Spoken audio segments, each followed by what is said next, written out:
সুফি সদরুদ্দীন চিশতীর গ্রন্থের আলোকে নফসের পর্যায়ভেদ আলোচনা করা হচ্ছে। পবিত্রতা অনুসারে নফসের 4টি পর্যায় রয়েছে। তার মধ্যে 3টি পর্যায়ের উল্লেখ মহাগ্রন্থ কোরআনে স্পষ্টভাবে পাওয়া যায়, যথা নফসে আম্মারা, নফসে লাওয়ামা ও নফসে মুতমাইন্না। সেই সাথে চতুর্থ ও চরম পর্যায়ে নফসে মুলহেমার। এবার এই 4টি পর্যায়ের ধারাবাহিক আলোচনা করছি। প্রথমত নফসে আম্মারা, যে নফস আত্মশুদ্ধির কোনো ধার ধারে না, যাহাতে তাহার সাময়িক আনন্দ ও সুখ, তাহাতেই সে মত্ত থাকে এবং দুনিয়াকেই তাহার একমাত্র কাম্য ও লক্ষ্যরূপে রাখিয়া জীবনযাপন করে, সেইরূপ নফসকে নফসে আম্মারা বলা হয়। নফসে আম্মারা অসংখ্য প্রবৃত্তির দাস, আমিত্বের আবর্জনায় সে সম্পূর্ণ কলুষিত। দ্বিতীয়ত নফসে লাওয়ামা, যে নফস আত্মশুদ্ধির জন্য সর্বপ্রকার অন্যায়ের বিরুদ্ধে যুদ্ধ করিয়া চলিয়াছে, তাহাকেই নফসে লাওয়ামা বলা হয়। প্রবৃত্তির সর্বপ্রকার তাড়নার বিরুদ্ধে সে সর্বসময় যুদ্ধে লিপ্ত থাকে।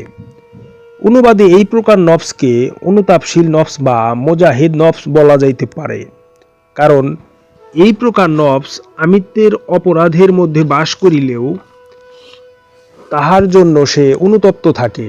অনেক ভুল ত্রুটি সে দুর্বল মুহূর্তে করিয়া ফেলিলেও সে আমিত্বের বিরুদ্ধে যুদ্ধরত মোজাহিদ।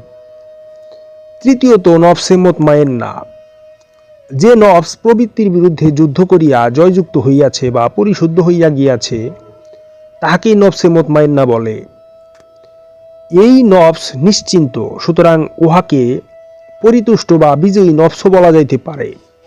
এই প্রকার নফস আল্লাহর ইচ্ছার উপর নিজ ইচ্ছা ছাড়িয়া দিতে পারিয়া তৃপ্ত ও সন্তুষ্ট হইয়া গিয়াছে।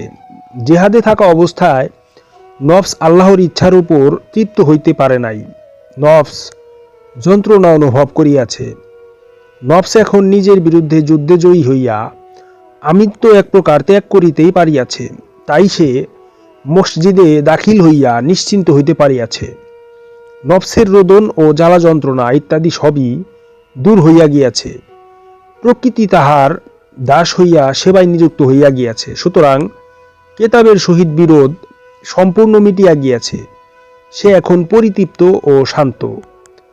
মুতমাইন্না নফসকে লক্ষ্য করিয়া আল্লাহ পাক বলিয়াছেন, হে মুতমাইন্না নফস, তুমি তোমার রবের দিকে ফিরিয়া আসো। তুমি আল্লাহতে সন্তুষ্ট এবং আল্লাহ হইতে সন্তোষ প্রাপ্ত। সুতরাং আমার সেবক দলে প্রবেশ করো এবং আমার জান্নাতে প্রবেশ করো। নফস এই পর্যায়ে আসিলে আল্লাহ পাক তাহাকে দাস বলিয়া স্বীকৃতি দান করেন এবং জান্নাতে প্রবেশ করাইয়া দেন। চতুর্থত নফসে মুলহেমার, যে নফস পরিশুদ্ধ নফস সর্বদা আল্লাহ পাক হইতে ইলহাম এর দ্বারা পরিচালিত হন, আপন ইচ্ছায় কোনো কর্মই করেন না, তাহাকে নফসে মুলহেমার বলা হয়। আল্লাহ পাকের প্রত্যক্ষ বাণী দ্বারা তাহার প্রতিটি কর্ম পরিচালিত হয়। এই পর্যায়ে নফস পাপ পুণ্যের ঊর্ধ্বে চলিয়া যায়, কারণ যাহা আদিষ্ট হয় তাহাই করেন এবং মানবীয় ত্রুটি সেখানে আর অবস্থান করতে পারে না। ভালো কাজেও পুণ্য নাই, কারণ ভালো কাজে তাহার কোনো কৃতিত্ব নাই, যেহেতু তাহার নিজ ইচ্ছা বা অনিচ্ছায় প্রয়োগের কোনো বালাই সেখানে থাকে না। মন্দের উল্লেখ করাই বাহুল্য, আল্লাহ পাক মন্দ কাজের আদেশ কখনোই করতে পারেন না। এই শ্রেণীয় লোকের কাজ সাধারণ মানুষের বুদ্ধিরও ঊর্ধ্বে। তাহারা আল্লাহ হইতে প্রত্যক্ষ জ্ঞান প্রাপ্ত। আপাত দৃষ্টিতে অন্যায় কোনো কাজ তাদের হইতে প্রকাশ পাইতে দেখিলেও তাহার মাঝে নিগূঢ় রহস্য আছে বলিয়া মনে করিতে হইবে।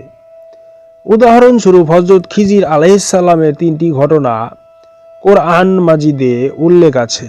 এই শ্রেণীর লোকগণকে হযরত মুসা আলাইহিস সালামের মতো নবীগণ পর্যন্তও বুঝিয়া উঠিতে পারে নাই বলিয়াই প্রতীয়মান হচ্ছে।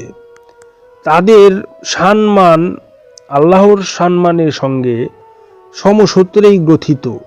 ইহারাই প্রকৃত অর্থে আল্লাহর আরশ।